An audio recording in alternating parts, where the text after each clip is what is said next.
1 Timothée chapitre 1er, versets 11 à 17.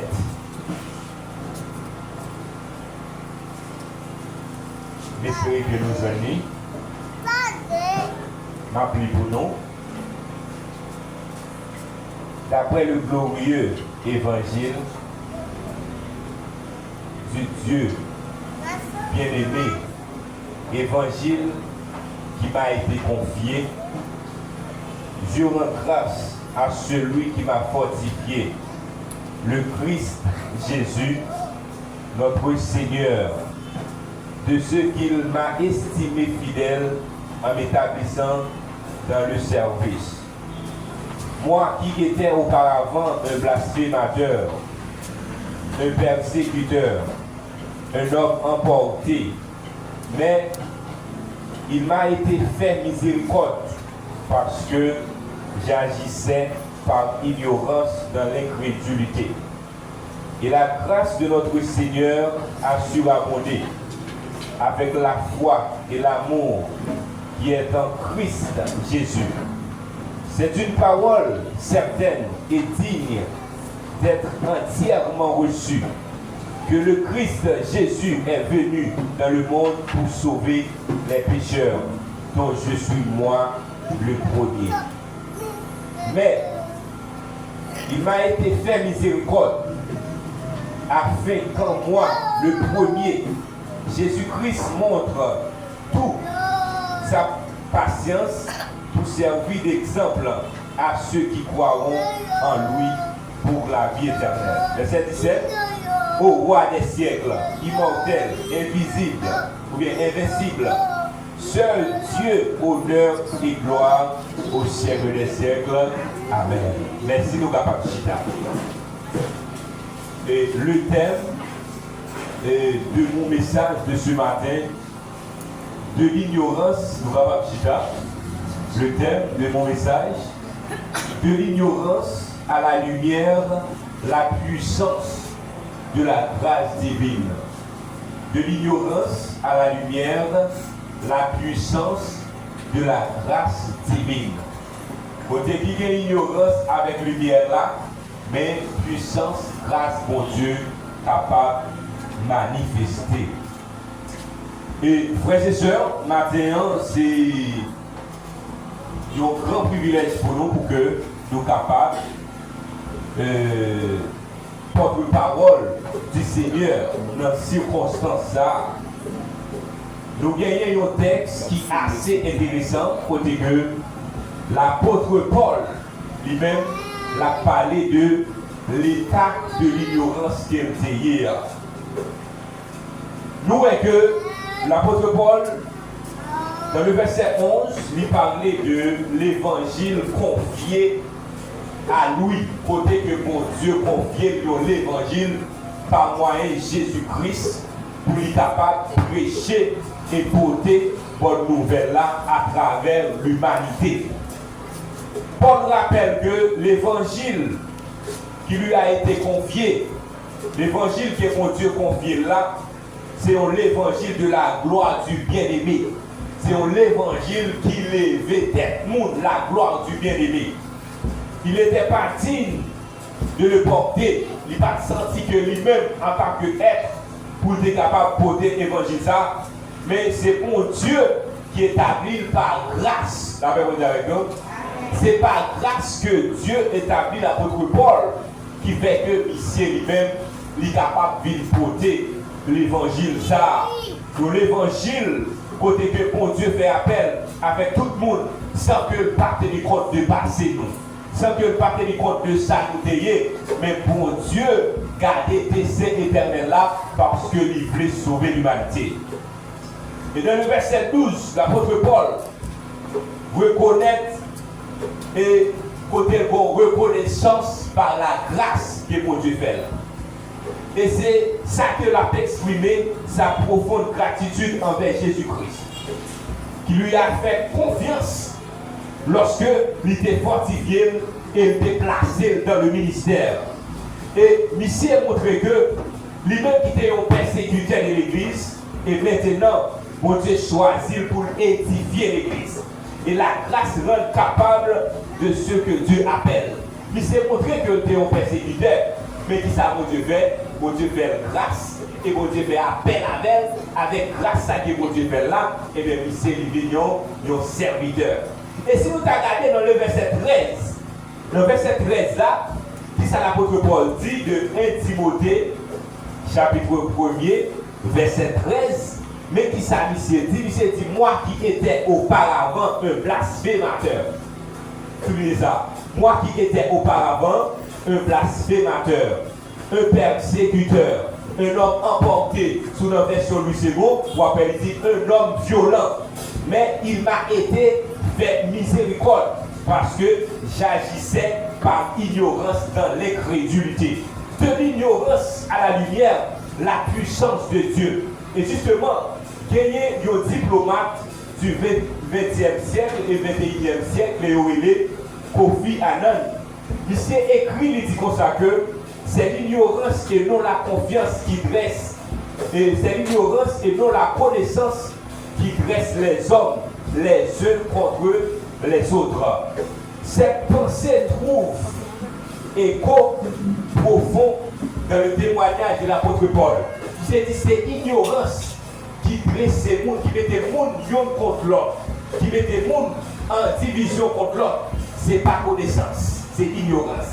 Et pensez ça, l'y trouver profondément dans le témoignage de l'apôtre Paul, dans ce texte que nous venons de lire là. L'ignorance la plus dangereuse n'est pas celle des personnes dépourvues d'éducation. L'ignorance qui est plus dangereuse, ce n'est pas le monde qui va gagner l'éducation qui veulent, mais elle peut toucher même les plus instruits. Même le monde qui est bien instruit, la commet des ignorances extrêmes. Ou pas loin que Paul, selon le procurateur Festin, qui expliquait, il dit Paul était un érudit. Un érudit, c'est un homme qui a pile connaissance. C'est un homme qui connaît pile bagaille, doté d'une intelligence remarquable. Pourtant, avant de recevoir la grâce de Dieu, il fut animé de violence. Il s'était animé par la violence contre tout le monde qui ne partage les mêmes convictions avec elle. Il s'est dit, il a assassiné les gens, il a maltraité les gens, et il a même participé, il était même là lorsque il a assisté à la mort d'Étienne. Étienne, il y a des gens qui étaient choisis pour y aller dans le diable. Ignorance, monsieur, pas de vie seulement parce que le pas contre la Bible, parce que monsieur était un rabbin, il y a des gens qui étaient levés dans le pied Gamaliel. Gamaliel, c'était un grand maître qui te connaît la Torah, et l'apôtre Paul t'apprend la Torah et te connaît les Écritures par cœur. Mais seulement, il s'était refusé pour te croire que Jésus te Messie que Dieu te promettre là. Eh bien, lorsque le cœur refuse de faire confiance au Christ, il peut se fermer et produire en nous de réactions regrettables. Ouais, lorsque nous sommes dans l'ignorance, l'ignorance fait produire des bagailles qu'il va regretter pour plusieurs années dans la vie. Ouais, qui va permettre à ce que il va faire des bagailles lorsque l'arrivée puis devant petite vie, ouais, famille va regretter. On prend exemple de pays nous. Dans le pays nous, il y a plus de monde qui est instruit, il y a plus de monde qui a capacité, il y a plus de jeunes garçons ouais, qui viennent faire études, mais qui viennent étudier nos métiers, mais qui ont lagué dans mal foi. Ils ont pris bon sac dans les mains pour être capable de tuer même propre frère pareil. Ouais, ils prennent manchette, ils prennent pour d'études, même nos amis pareil. Il y a des gens qui cherchent à eux-mêmes, qui a détruit le monde comme ça. Peut-être que l'ignorance fait, ils n'ont pas connu ça à faire, mais ils ont pas le regret des années et des années. Et justement pour nous dire que l'apôtre Paul, il était regretté parce qu'il était agi en ignorance, parce qu'il n'a pas connu Dieu. Il peut rencontrer avec Jésus. Il peut connaître la vraie route, la vraie voie qui mène à la vie. Pour lui, ça t'a fait te sentir confortable.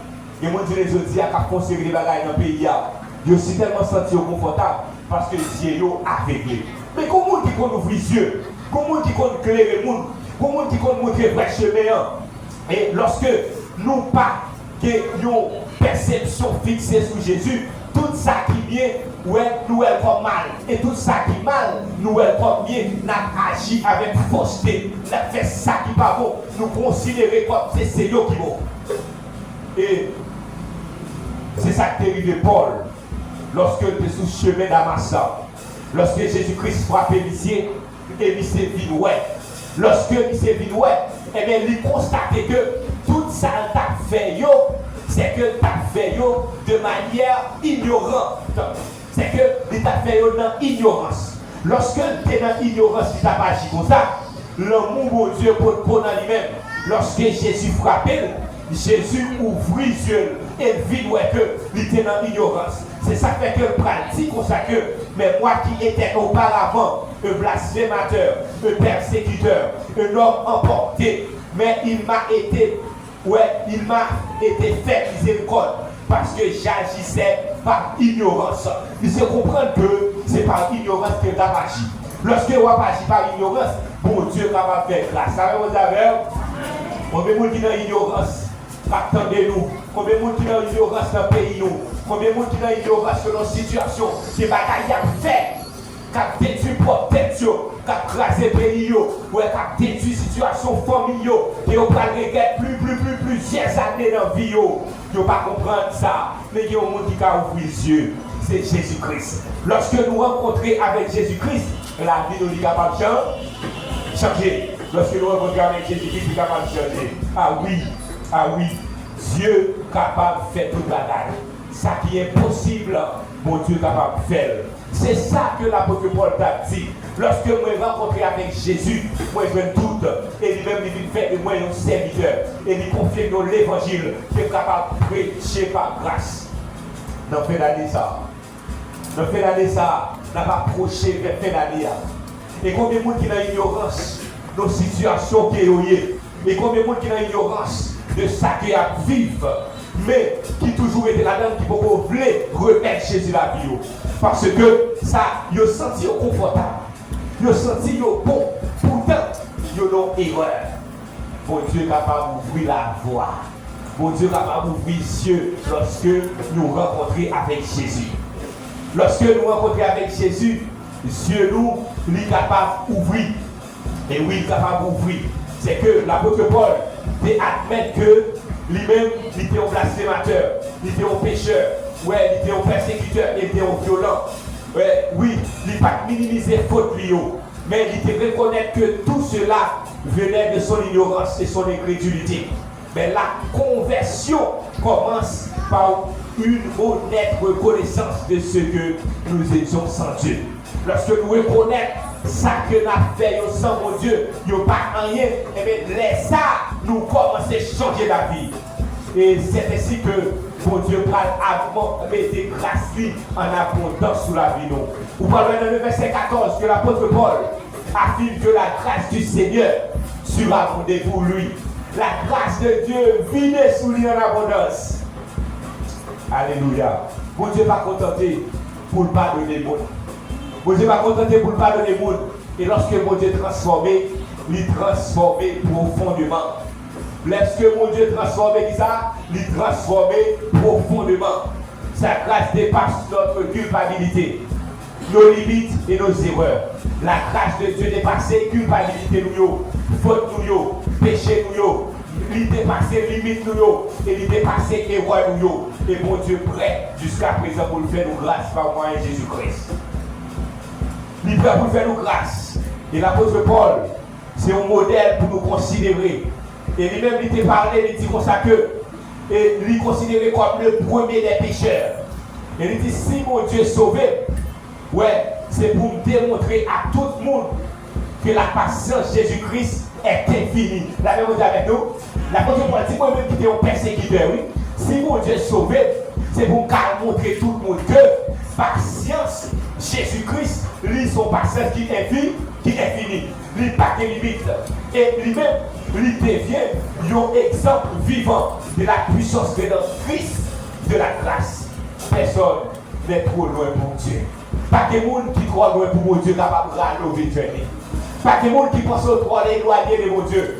Même si vous êtes dans le bas-fond la ville, même si vous êtes rentré dans le crime dans l'aide, même si vous êtes criminel notoire, lorsque vous vivez Dieu Jésus-Christ, la pauvre Dieu et la forêt claire. La forêt dans sortie là où tu es dans erreur. Vous êtes dans erreur. Et la pauvre, la vie qui va être finie. Et si l'apôtre Paul dans le verset 17 qui s'alvait, la gloire mon Dieu. La gloire mon Dieu, Paul termine en rendant gloire à Dieu.